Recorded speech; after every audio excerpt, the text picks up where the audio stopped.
Welcome everyone. This is Dr. Kasim. Welcome to this training module, Investment in Stock Market. I warmly welcome all of you to this session. Now, I will just give you an idea that what is this whole training module that I have designed with you. This is our first session, and that is in today's session, we will start with understanding financial markets and stock markets and some basic things. So here we go. This is the overall scheme that we are going to cover in this module. We will start with, we have divided this session in 10 different sessions. This is session number one.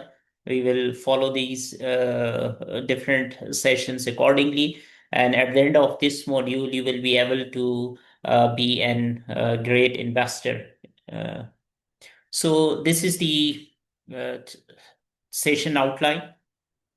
Today we will, since this is a very introductory sort of lecture, that we will try to build the foundation. And then later on, we will talk about some advances and then the real practical investment and technicals and fundamentals. So we will learn a lot of things regarding to stock market. In this session, we will start with investments, financial markets. We will try to understand financial markets. We will try to talk about financial markets and their role, different structure, and the whole financial system. So from this lecture, we will be able to have a basic foundation level idea of financial markets, how they work, and what is the importance of these markets from an investment perspective. Investments. So whenever we use this term, whenever we are talking about investments, so there are a few things that comes to our mind. But simply, you know that you always, money is a very important thing. And that the purpose of the money is basically spending. You spend some amount that you earn basically. And rest is saved for some future expenses. So now we have our income, and then we divide our earning, we divide into our spendings and some savings. Now, instead of that, you keep your saving ideal. Whenever I say the term ideal savings, it's mean you are just keeping your money in your house and you are not investing anywhere. But the best thing is you may choose to invest them to earn and return on the future. So whenever you are investing, in order to get some return, so we are in the domain of investments, we are getting something. And this process is basically called investment. So we have earnings, we have expenditures, we have some savings, and turning savings into a very in order to earn something from these savings is basically the process of investment. And the whole this investment in stock market, we will talk about that how this investment will take place. We will understand different things regarding to investments. So this is the basic idea of investments. Now, usually, most of the people there, whenever they start their investment journey, so they are confused that when to start investment. Investment from a starting point of view, from the beginning context, the sooner one start investment is the better thing. And whenever you start investing early, that allow you to grow more over the period of time.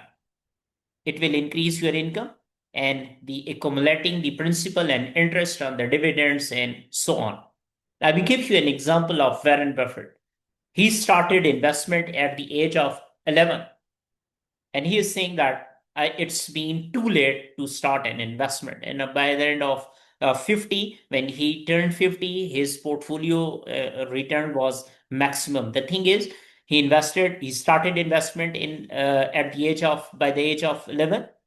He was growing that investment, and over the period of time, his returns are very promising. So, it's if you are confused that when to start, so this is the right time. There was an query that what is the best time to invest, and the answer is yesterday. If you have missed, so it's mean you are now too late. So there is no investment time period that if we are planning like this, that I will start investment after 5 years, after 10 years, after 3 years, or like this. No. The investment time period was yesterday. If you have missed this, now the next time period is today. So there is no, you don't need to be getting late in order to start the investment. So there are three golden rules for this perspective. Invest early, invest regularly within short intervals, and invest for some short term and some for long term. So this is the whole investment strategy. Overall, in this training module, we will go that how investment take place. We will talk about different strategies and how to grow more wealth over the period of time. This is the available venues of investment, the type of investment that we can start with. On my left side, the number one is physical assets. We already know this thing. It's not like we are not investing in physical assets. We can invest in physical assets, right? We can invest in real estates, gold and jewelry. In terms of today's, if you are following the international news, you will find that gold and silver market is like booming these markets, and people are getting a very handsome return on these. And then commodities market. So these are the physical assets. They are tangible and they are more stable in terms of their earning capacity. On my right side, you will find financial assets. Whenever we talk about financial assets, so they are basically financial assets in the form of certain paper claims, securities, we use the term. Banks and government instruments like fixed deposits, like small saving schemes, insurance and pension firms. And then there are few market-based securities like shares, equities instruments, bonds, debentures. Later on, we will talk about swaps and derivatives and other things. They are basically they are giving you more return and have a more growth potential if you are talking about financial assets. So we have all these venues available for you to start investing. But since we are talking about investment from a financial perspective in the context of financial market, so our focus is basically financial assets and particularly market-based financial assets, which are shares, bonds, debentures, and other financial instruments. Later on, we will talk about these different shares, bonds, and debentures, and we will try to know their basic characteristics, their trading structure, and all these things. So this is an general distribution of assets, physical and financial. And keep in mind this thing that our focus would be on market-based securities, which is shares, bonds, and debentures. We are particularly related with financial assets in financial markets or particularly stock market. Now the question is why? Why we invest in particularly financial assets? Why we need to invest in stocks? So first of all, you do not need to a lot of money to start making money. Unlike buying a property, let's say on physical assets, we have property and we pay a lot of mortgage in terms of your monthly mortgage. So you don't need a lot of money. You can buy like shares and you can buy a small lot of shares. So first of all, it's very easy to start investment since it doesn't require a huge investment. And secondly, it requires very minimal time to trade. Like if you are building a conventional business, if you are establishing a conventional business, if you are constructing and certain buildings, so that requires a lot of time and energy. But investing in financial markets, trading, you're just like these days, automated financial trading system. You can easily and quickly do all these things. So it required a very minimal time to trade. So that's why it's very quickly you can process your investment and you can turn your investment into returns and into a very profitable venues. And that is basically a fast cash. The point of stock market or the core of stock market is liquidity. You can easily convert your assets into cash. Like there is a T1 plus T plus 1, T plus 2, and T plus 3 trading system. Within 1 day, within 2 days, or maximum within 3 days, you can convert your assets into cash. So highly liquid financial markets are there. So this is another very important aspect as compared to physical assets and physical market. And secondly, and lastly, it's easy to learn how to profit from the stock market. There are a lot of technicals and fundamental analysts. There are a lot of financial markets. There are a lot of market leaders who are coming up with reports, financial analysts, investment and analysts. They are coming up with different reports. From that very thing, you can quickly get the information and start investing and making profit from these financial market. This is why investment in stock market particularly is very important from a beginner's perspective, or if you want to start as a beginner. Now the point is, what exactly is financial markets? Financial markets are basically places where financial instruments are bought and sold. Whenever I use the term financial instruments, that particularly that whatever I was referring to, stocks, bonds, market-based securities. So this is a place where these financial instruments are traded basically. On you're buying or you are selling and so on. So this platform is basically termed as financial markets.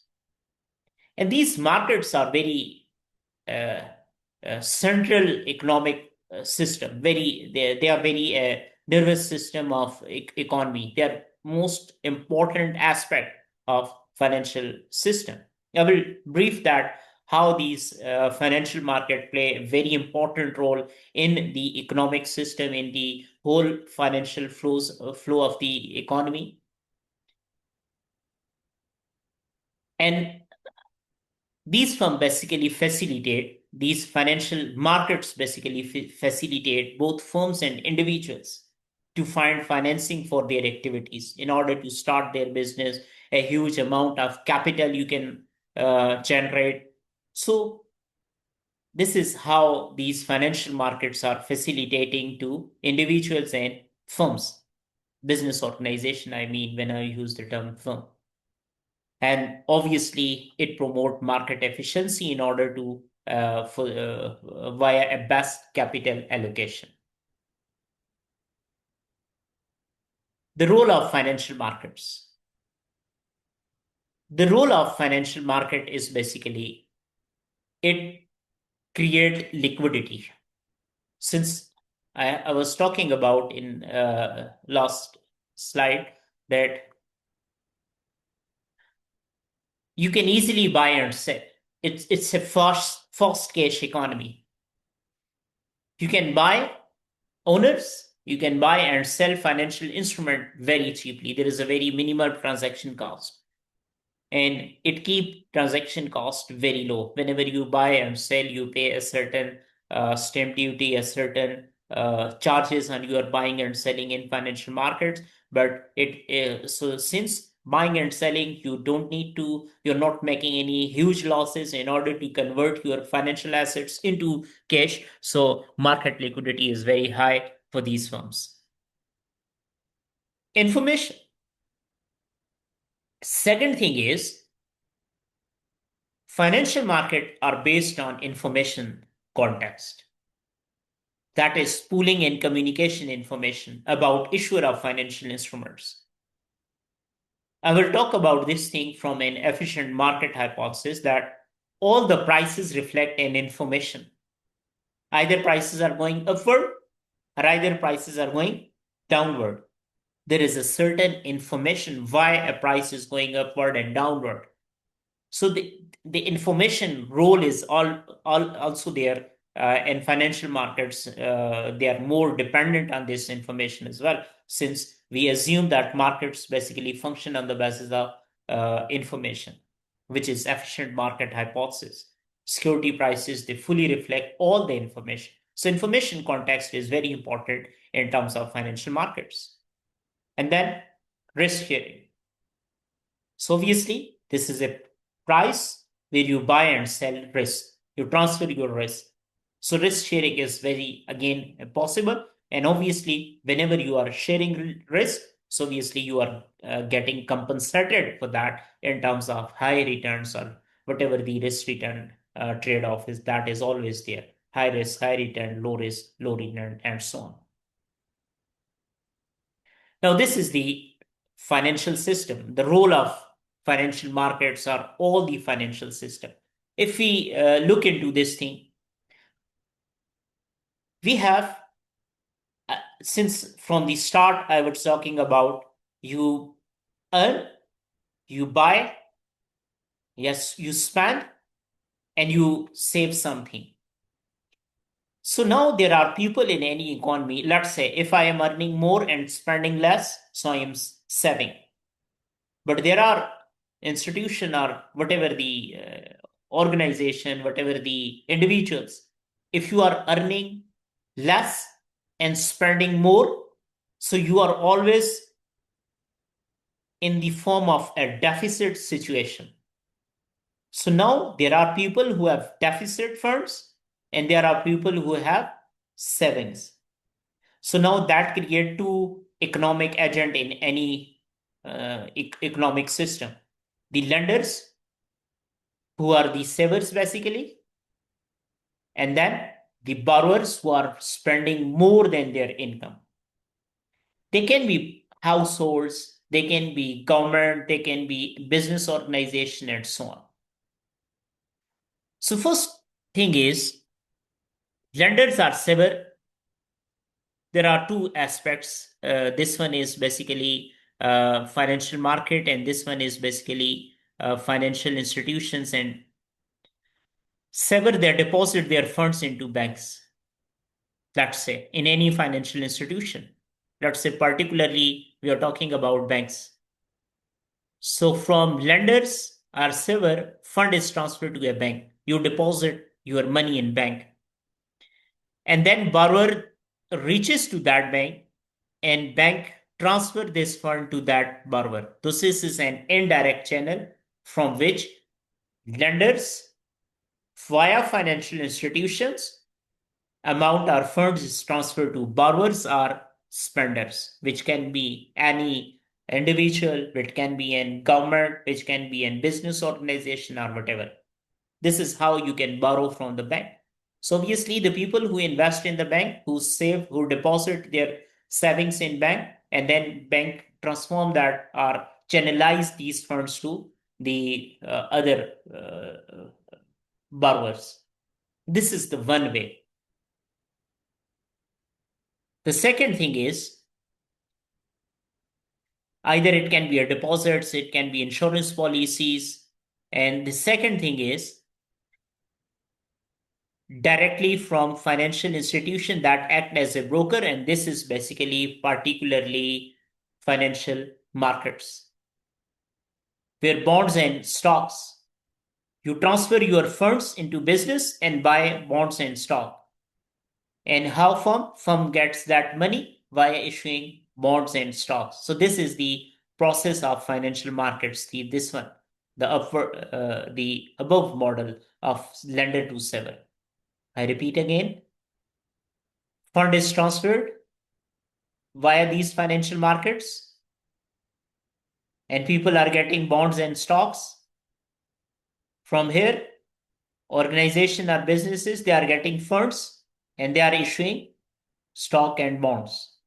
So this is the place where buying and selling of bonds and shares take place. And this segment is basically financial markets. This is the role of financial market. We need to keep in mind this thing, that what exactly financial markets are doing. They are channelizing funds. They're basically channelizing funds. And what is the most important thing? We need to understand this thing. These two financial institutions, either as a broker, which is financial markets, or financial institution as an agents like bank, insurance company, Modarba companies, mutual fund businesses, insurance companies, investment companies, they are all channelizing the funds and resolving the issue in financial markets that funds are circulated in any economy.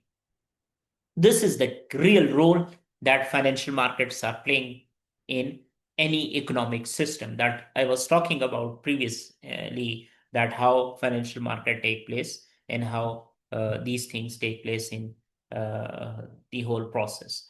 So this is the financial markets, their how bonds and stocks are traded, they're transferred, and what is the core behind that buying and selling or transferring. So financial markets that facilitate buying and selling or transfer of bonds and shares from lenders to borrowers. Borrower in that case would be firm, and lenders or savers are in that case would be investors. So investors investing in firm via financial markets. I hope it's clear to you. So now this is the basic foundation of financial system. Now, the structure of financial market. We are now going to talk about understanding financial markets, and later on, we will distinguish different markets, how they are categorized or structured. The structure of financial market. There are three aspects: primary or secondary markets. In terms of primary and secondary markets, market can be differentiated. How they are traded, this is one of the way to differentiate the understand the structure of financial markets or type of instruments. So these are the three aspects through which we can categorize financial markets. I will talk about briefly about all these things in upcoming slides. This is the first one: primary and secondary markets. A primary market is one in which borrower obtain funds from a lender by selling newly issued securities. I give you an idea that if there is a new firm, first time that firm is going public, that firm is issuing shares, so that take place in primary market. Keep in mind this thing. There is no physical real primary market, but that is the basically arrangement of different financial institution, and that arrangement is basically primary market. Let's say different financial institution, banks, underwriters, they come together, and via from these banking channel, shares are issued and firm is getting funds from the investors. The second type of market is secondary market. Already the term secondary. Already issued securities are traded. In primary market, investor directly deal with firm. Once shares are issued, now they are traded, and these trading take place in secondary market, and we use the term stock market for secondary financial markets. So if I use this secondary market or stock market, that is almost the same thing, right? So secondary financial market are those where people can buy and sell existing securities. When I use the term existing, which already been issued in primary markets from the firm, and now if you are changing the ownership, buying and selling, so that take place in secondary market, and particularly we use the term stock market. Now there are different type of exchanges: centralized exchanges, OTCs markets, and ECNs. We need to understand these three since they are all different financial markets which are basically in operation in these technology-based economies. Centralized exchanges. where like buyer and seller meet in central or physical locations. Let's say, if I talk about the renowned financial market like New York Stock Exchange, American Stock Exchange, Shanghai Stock Exchange, and so on.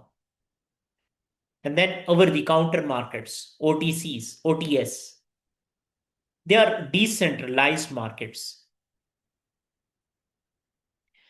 where dealers stand ready to buy and sell securities electronically. Now, there is no need for physical location or a central meeting point. That was a very traditional way of centralized exchanges. Now, OTS are there, over the counter markets, electronically via automated trading systems. In my next session, we will talk about how this OTS or automated trading system works and how actually buying and selling of the share take place in financial markets. And then most recently are ECNs, electronic system. They are bringing buyer and sellers together without the use of a broker or dealer. Now, OTS also, there are dealers, there are brokers, but we can see ECNs are there. Now you see that there are a lot of investment platforms that from which you can buy directly shares globally. Not even there are regional restrictions are there. So ECNs, centralized exchanges, and OTS, OTCs are the core areas of financial markets.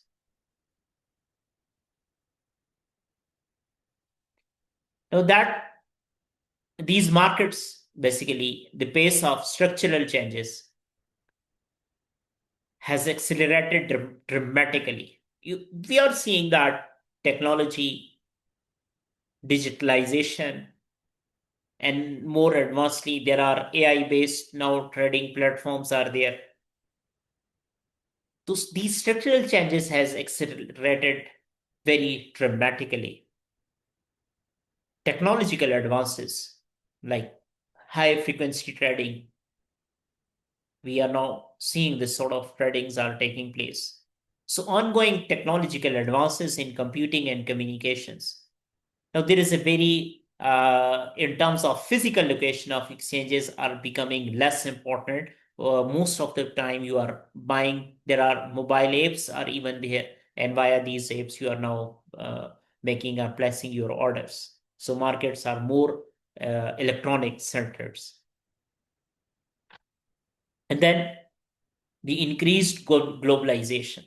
This is another very important aspect that have changed the structure of financial markets from very centralized to ECNs, electronic based systems. Now, since there is in more globalization, we have seen that everyone is talking about globalization. There is less border sort of things are going on. So it encouraged more cross-border mergers of exchanges. Cross-listing is possible over there. Multinational corporations, they're raising funds from the globally. There are different bonds market, like foreign bonds, euro bonds. They are very typical examples that how globalization has changed the structure of financial markets and even the structure of financial instruments.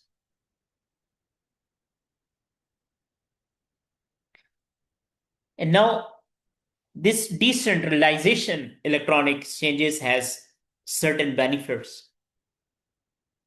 And these benefits are basically now customer can see their orders. The orders, they happen very quickly in a very short period of time. Since there is no physical settlement of buying and selling or transfer of shares, it is now taking place via electronically. T+1 trading system is there. Day tradings are there. And you can trade 24 hours a day. There is no certain issues, time duration, and other things are there. It's very low cost. Since electronic systems are there, OTCs and ECNs are there, the cost of transaction cost has reduced very in terms of they have reduced up to a very minimal level. It has reduced operational risk, which was very more in terms of when there was centralized exchanges were there. Since we know that during the 9/11, New York Stock Exchange were inaccessible for days after 9/11. So there was operational risk was there.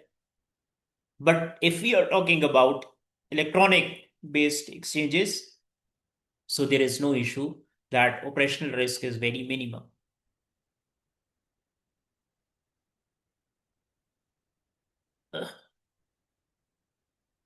So this is overall structure of financial markets, primary and secondary markets.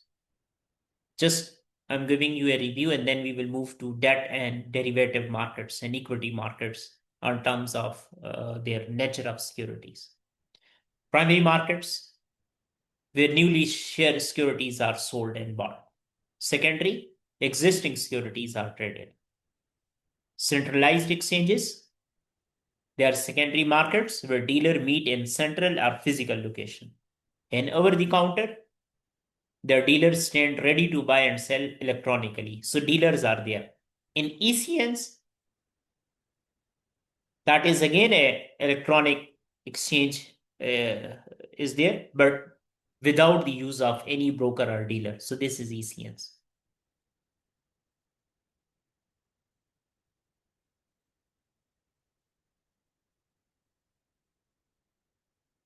There are three, primary and secondary. The way of trade in terms of ETC is central, and now group on the type of instruments. On the type of instrument, now this is very important. The third one is, so moving towards the third one,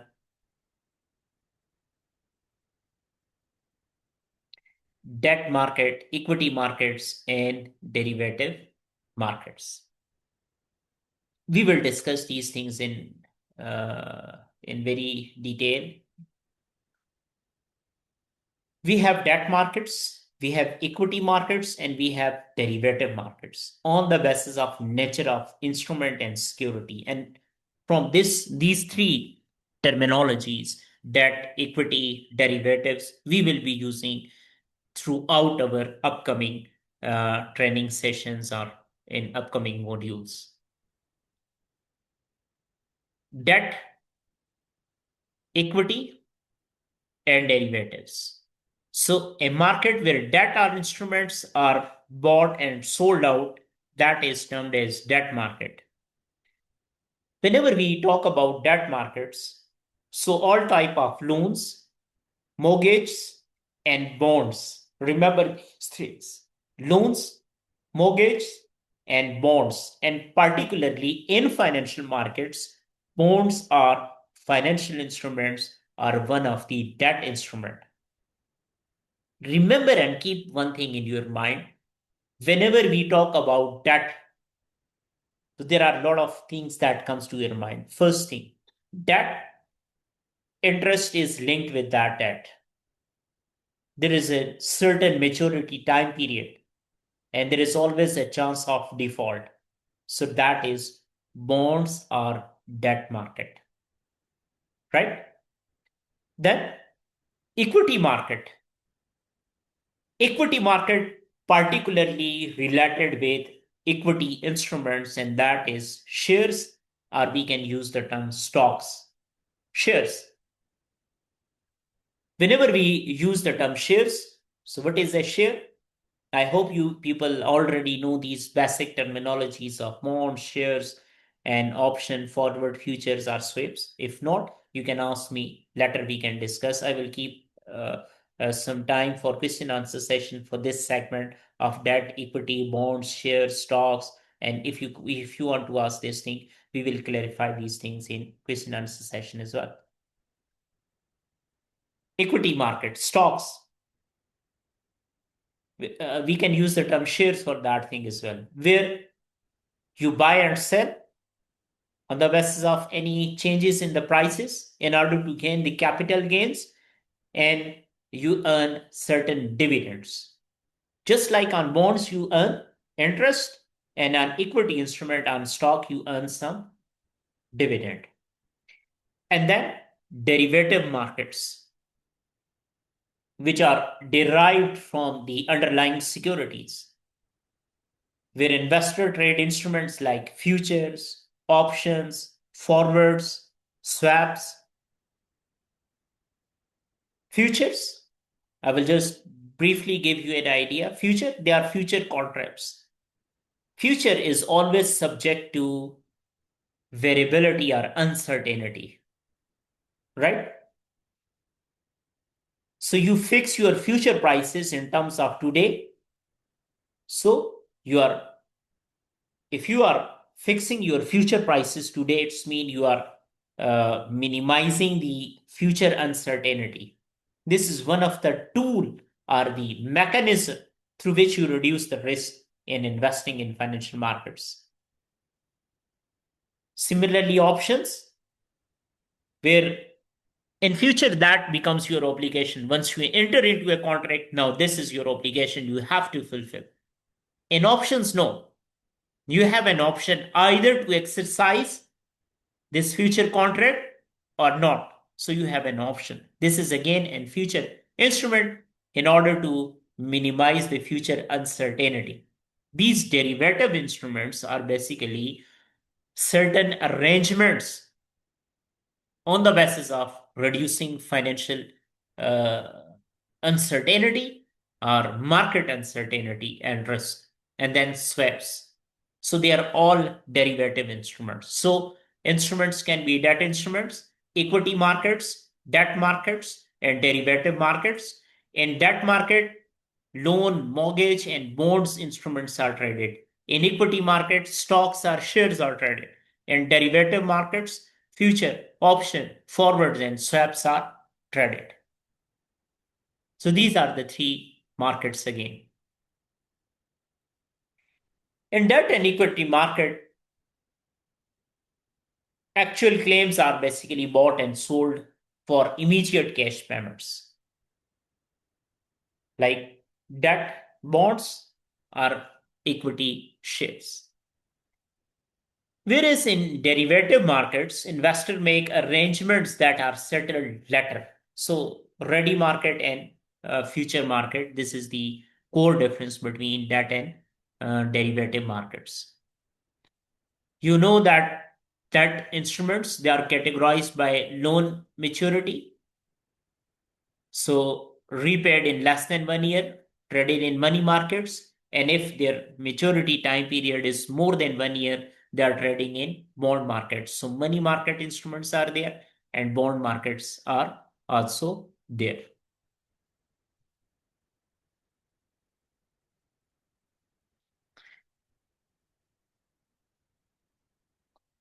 And the characteristics of a very well run financial markets. They are very essential characteristics of a well run financial market. Like it must be designed to keep transaction cost low. Since we have talked about that transaction cost in terms of uh, trading, if that is low, it will keep the liquidity intact. And then information the market pools and communicate must be accurate and widely available. This is very important aspects. How? We are talking about that financial markets, financial assets are traded. Their pricing is based on information. Keep in mind this thing, right? If there is a positive information, people will react in a very positive way towards that market. And they will start buying. If that is a negative information, people will respond in a very negative way and market will go down in terms of these financial assets.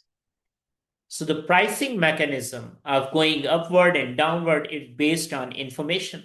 So that's why if we talk about a well-run financial market, the information pool should be accurate and widely available, which is one of the core of efficient market hypothesis that information flow must be accessible, or perfect market, the condition of perfect markets, where information is equally available and easily available and quickly available. So this that market is very is termed as perfect financial markets. And the borrower's promises to pay lender must be credible. The buying and selling process must be very credible in terms of financial markets. And lender must be able to enforce their right to repayment quickly at a very low cost. So if these things are met, then we say that financial markets are well designed, well structured, and they are basically the perfect market and where investor can invest and earn more in terms of profitability. So since this is a very introductory lecture, I will stop this session over there, and I will like to have a question answer session where you ask some basic things, and I will give you further information in question answer session. Thank you very much.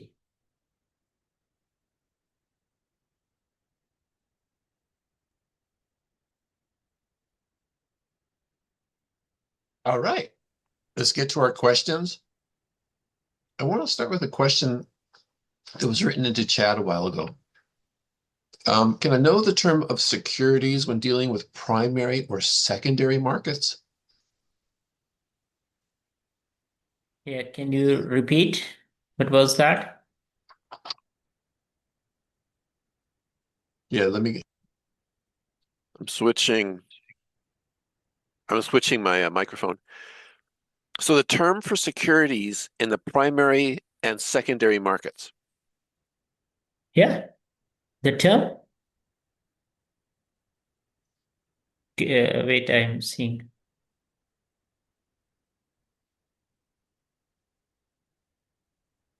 Yeah. Okay. The thing is, we use the both terminology, stocks, shares. They are the same security. If that is first time issued by the business organization, it will be traded in primary market. And once it is issued, now people are buying and selling. That share is again an instrument of secondary markets. They are the same bonds, shares. They are all the same instruments. If they are issued first time by the firm, they are traded in primary market, and the same securities, if they are traded already issued securities are traded, they are secondary market. So they are all the same security. There is no different securities in terms of buying and selling.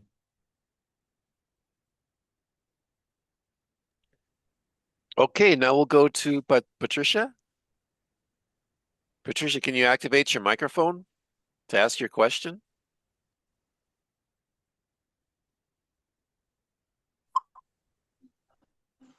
Good afternoon, everyone. Thank you so much for having me here. Is on the rails of financial markets, that market liquidity. I wasn't able to get it on detail, so I was stopped at liquidity ensures owners.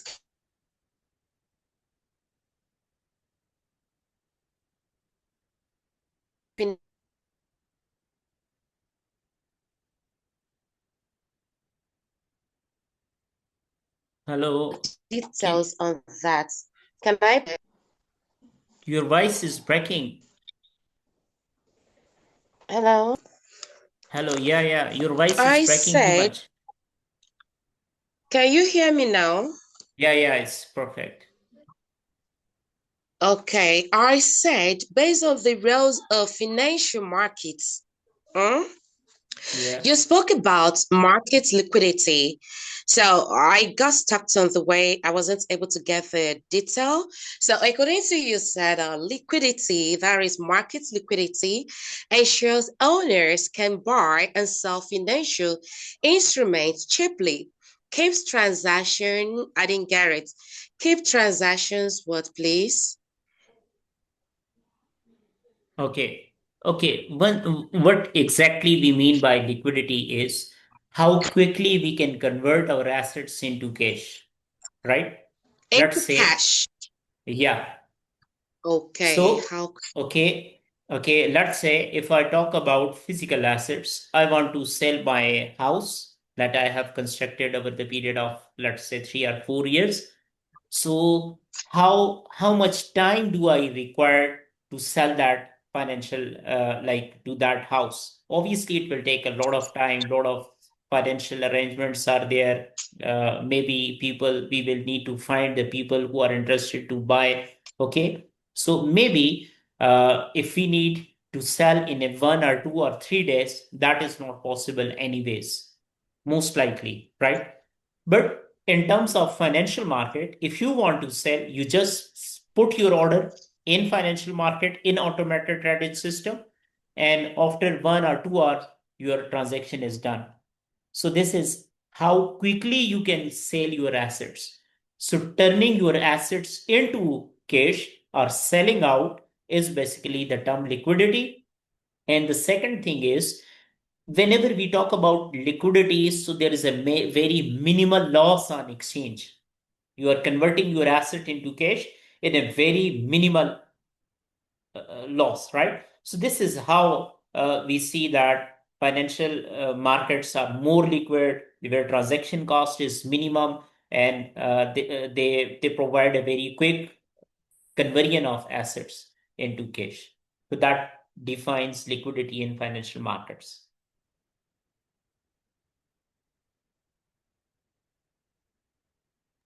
Okay, now we're going to go to Elvine. Go ahead and unmute your microphone, Elvine Egufu.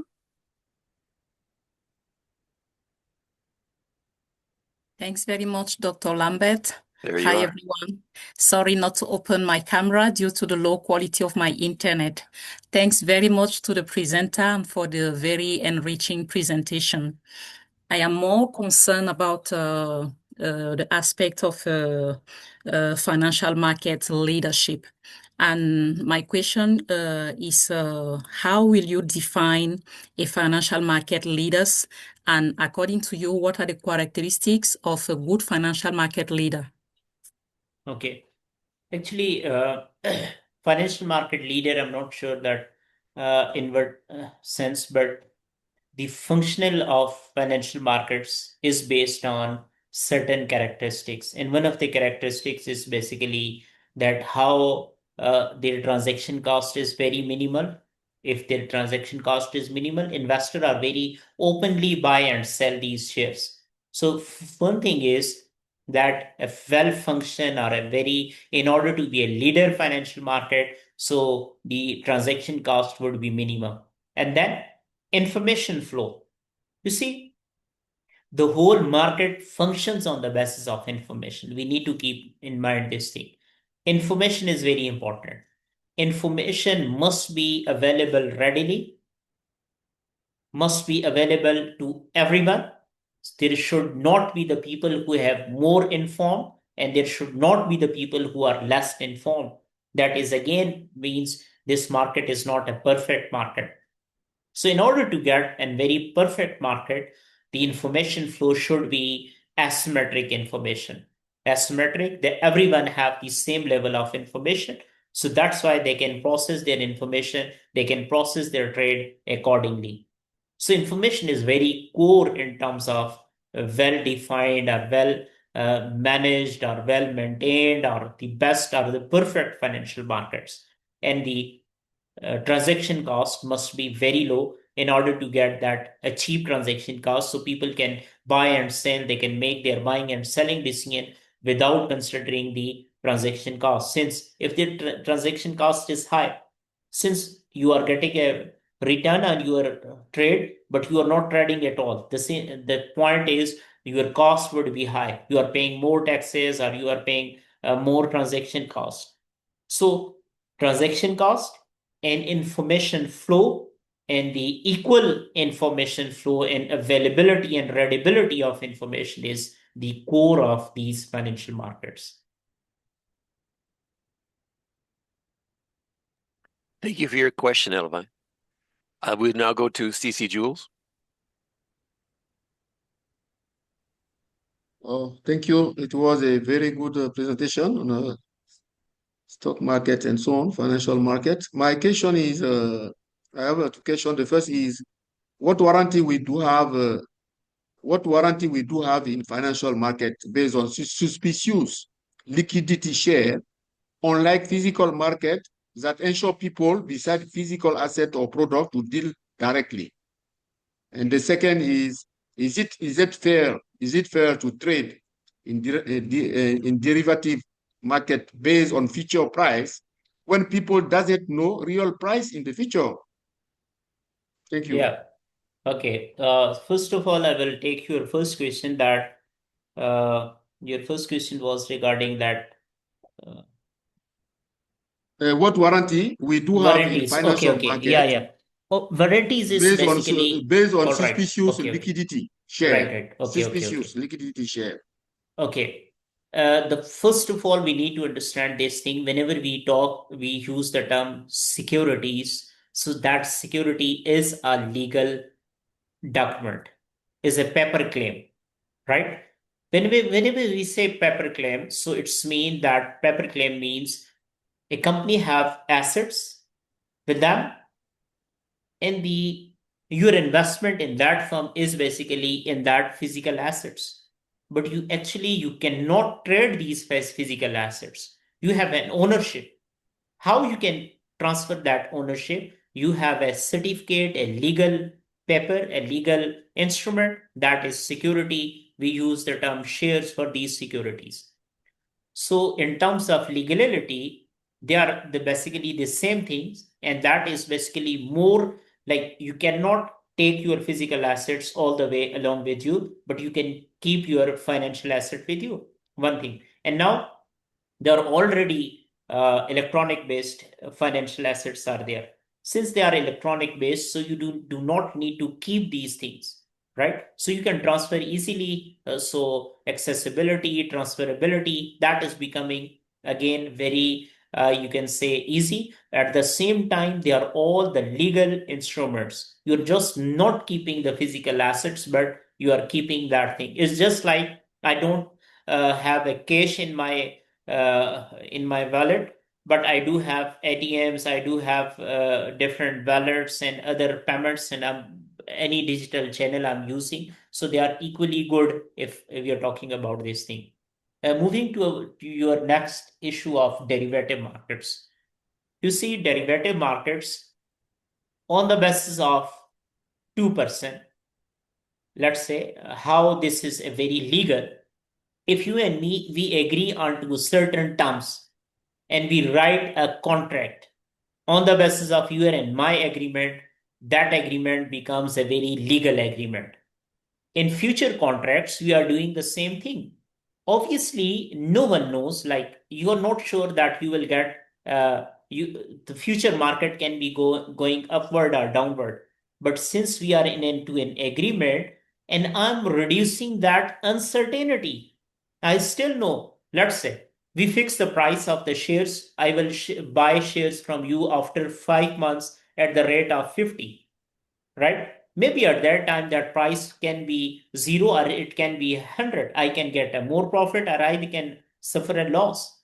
But since you and me, we are agreed and we have reduced that uncertainty, so obviously that becomes a very legal aspect in that context. These are all derivatives are agreements between two parties. Agreements, if two parties are agreed upon, they are financial instruments, they are legal instruments, and that trade is basically up to mark. I hope you got the So answer.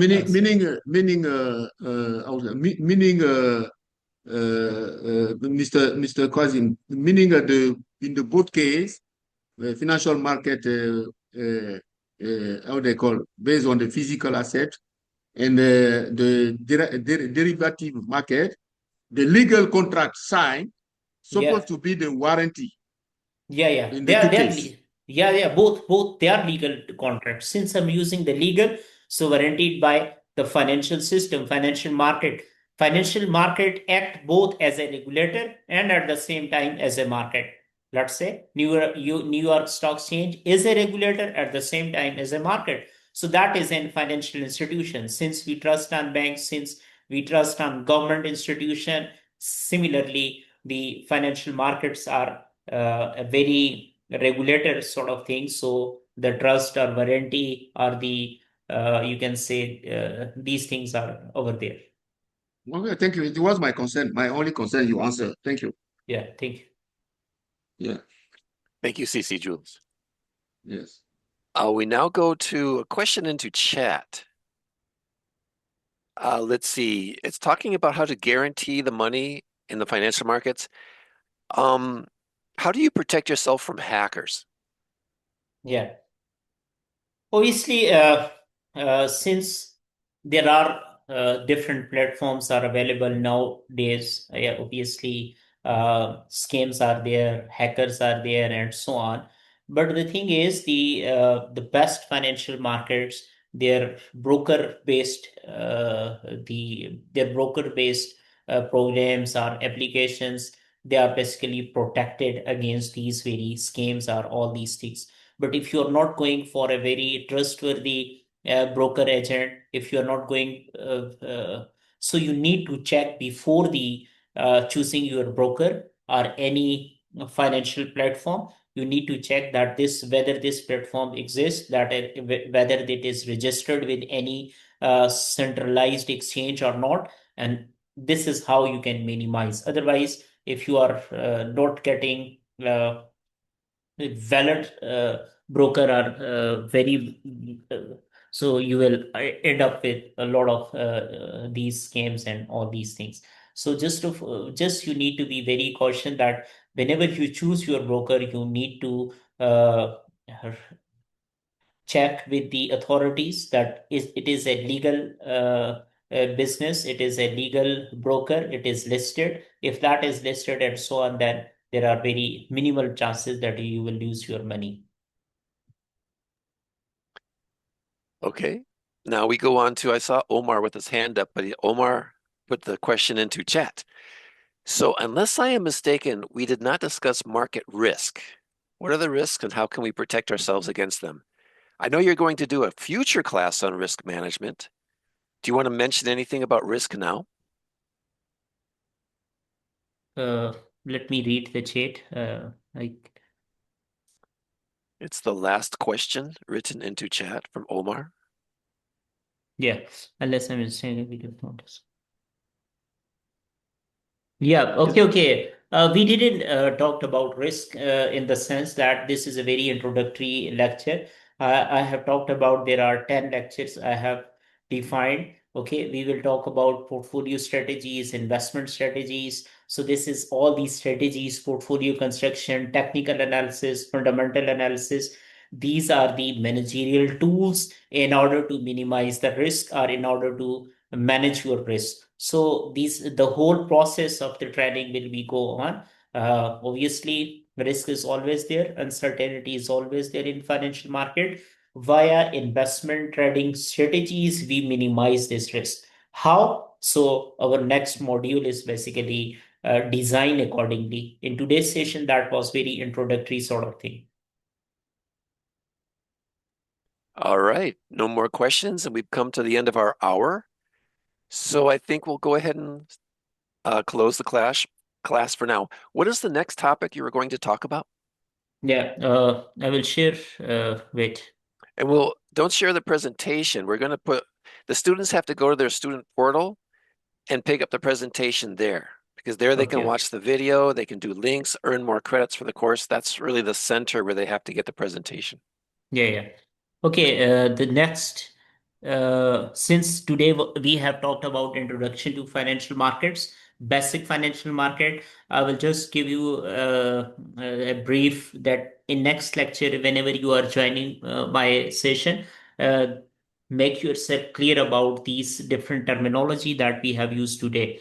Our next topic is understanding automated trading system, how trading system actually take place, and then trading platforms, fundamental analysis, technical analysis, and so on. So these are the list of upcoming lecture that we are going to have. But next lecture is about trading systems, electronic communication networks, and global exchanging trading system. So we will understand global trading system and then platforms, and then we will talk about how different investment strategies we can come up and investment. We will design our investment strategies. Perfect. Okay, then that will do it for class today. Thank you so much, Saeed Kasim Shah. Thank I'm you. going to allow all of the students to unmute their microphones to say thank you and bye.